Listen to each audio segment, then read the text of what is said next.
नमस्ते दोस्तों, आज हम भारत में मंजूर हुआ एक और एक्सप्रेसवे जो कि कोंकण एक्सप्रेसवे के नाम से जाना जाएगा, इसके बारे में हम डिटेल जानकारी लेंगे। और आप अगर चैनल पे नए हैं तो चैनल को सब्सक्राइब कीजिए ताकि आने वाले ऐसे नए अपडेट हमेशा आपको अपने चैनल पर मिलते रहे। दोस्तों, महाराष्ट्र गवर्नमेंट ने इस कोंकण एक्सप्रेसवे को मान्यता दी है और वेस्टर्न घाट तथा समुद्र तट से होकर ये एक्सप्रेसवे गुजरेगा।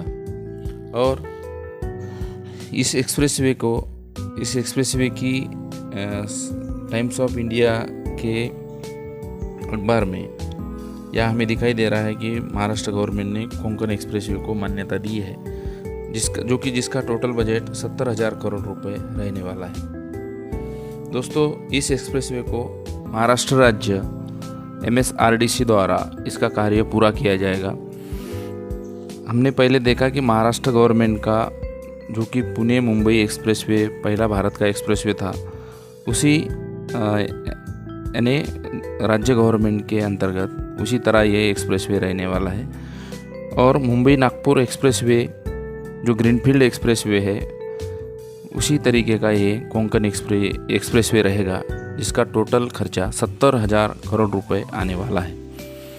ये एक्सप्रेसवे 6 लेन का रहेगा और इसे भविष्य में 8 लेन तक बढ़ाया भी जा सकता है। इसके लिए कुल ज़मीन 4,000 हेक्टेयर लगेगी और अभी फ़िलहाल सिंधुदुर्ग से मुंबई जाने के लिए 8 से 10 घंटे का समय लगता है, लेकिन ये एक्सप्रेसवे बनने के बाद ये दूरी सिर्फ 3.5 से 4 घंटे में पूरी की जाएगी।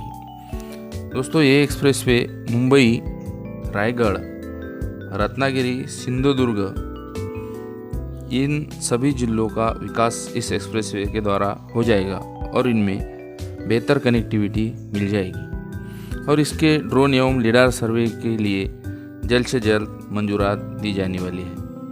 और यह एक्सप्रेसवे बनने के बाद मुंबई टू गोवा सिर्फ 5 घंटे में ये डिस्टेंस पूरा किया जाएगा। और जहाँ कोंकण की हम बात करें दोस्तों, तो इसमें गणपतिपुळे एवं टूरिज्म के लिए बढ़ावा देने के लिए काफ़ी वेस्टर्न घाट जो है हमारे प्राकृतिक सौंदर्यता से हमें दिखाई देता है। महाराष्ट्र टूरिज्म विकसित होने में मदद होगी और साथ ही साथ कोंकण विभाग के टूरिज्म को भी इस एक्सप्रेसवे के माध्यम से इस एक्सप्रेसवे के माध्यम से दोस्तों बढ़ावा दिया जा सकता है। ये एक्सप्रेसवे कुल 400 किलोमीटर रहेगा, जो कि सिंधुदुर्ग को मुंबई से कनेक्ट करता है।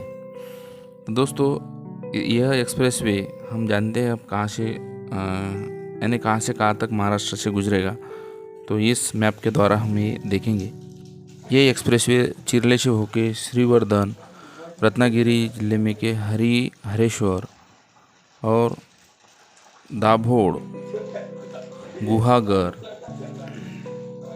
गणपतिपुळे और गणपतिपुळे से होते हुए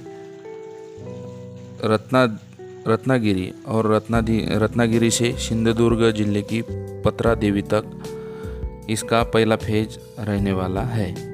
और उसके बाद ये एक्सप्रेसवे यानी दूसरा फेज इसका वहाँ से शुरुआत हो जाएगा। दोस्तों, रत्नागिरी, रायगढ़, सिंधुदुर्ग इन जिलों को JNPT से कनेक्ट किया जाएगा और इस विभाग के व्यापारी एवं यात्रियों के लिए इनका समय बचेगा और साथ ही साथ इनका विकास होने में यह परियोजना काफ़ी हद तक कामयाब हो जाएगी। और इस परियोजना का DPR 2 साल में पूरा किया जाने वाला है। जिस तरह मुंबई नागपुर समृद्धि एक्सप्रेसवे के जैसा ही ये प्रोजेक्ट यानी total access control greenfield expressway रहने वाला है। और यह प्रोजेक्ट जैसा कि हम जानते हैं कि कोंकण विभाग में यहाँ का प्रदेश और यहाँ के पर्यावरण ने हमें बहुत कुछ दिया है और उसकी नैसर्गिकता हमें बचाई हुई रखनी चाहिए, ताकि नैसर्गिक धरोहरता हमें विकसित करना है। साथियों, पर्यावरण समतोल रखना जरूरी है, क्योंकि जब भी एक्सप्रेसवे बढ़ते हैं तो उसमें पेड़ पौधे काटे जाते हैं, एवं ये परिसर जिसे हम वेस्टर्न घाट के नाम से भी जानते हैं, सह्याद्री घाट के नाम से भी इसे जाना जाता है, काफ़ी ये विकसित यानी पर्यावरणीय दृष्टि से इस पर्यावरण को हानि हम कम से कम पहुंचाते हुए ऐसे प्रोजेक्ट पूरे करने का विचार करें। और दोस्तों, यह विभाग आप सभी लोग जानते होंगे तो हापुस आम के लिए और उसके बाद में कटिहार फल, ड्राई फ्रूट जो सूखा मेवा हमारा है उसमें काजू एवं आलमंड्स के हिसाब से, और नारियल, चावल यहाँ के प्रमुख यानी खेती के मुख्य उत्पाद है। और वे वेस्टर्न घाट में होने वाले उत्पाद जो भी है वो काफ़ी, जैसे आप हापुस आम को जानते ही हो। उसके बाद में यह कोंकण विभाग प्रेक्षणीय स्थल जहाँ की गणपतिपुळे जो कि समुद्र तट पर रत्नागिरी जिले में आता है, ये एक प्रेक्षणीय स्थल है और आध्यात्मिक स्थल भी है। रायगढ़, मुरुड जंजीरा, अलीबाग, रत्नागिरी जिसे यानी अंबोली जिसे ब्लेसफुल गेटवे कहा जाता है, श्रीवर्धन, डोंबिवली, मुंबई जिसे हम लोग सिटी ऑफ ड्रीम्स कहते हैं। तो यह हमारे भारत की दृष्टि से वेस्टर्न घाट या कोंकण विभाग जिसे हम कहते हैं वो काफ़ी यहाँ पे हमारे ऐतिहासिक काल से ही जो भी इंडस्ट्रियल विकास हुआ, तो साथ ही साथ इसमें हमें पर्यावरण का भी ख्याल रखना है, क्योंकि कोंकण विभाग में जो भी पर्यावरणीय जो भी निसर्ग ने हमें दिया है उसे हमें बचा के रखना चाहिए।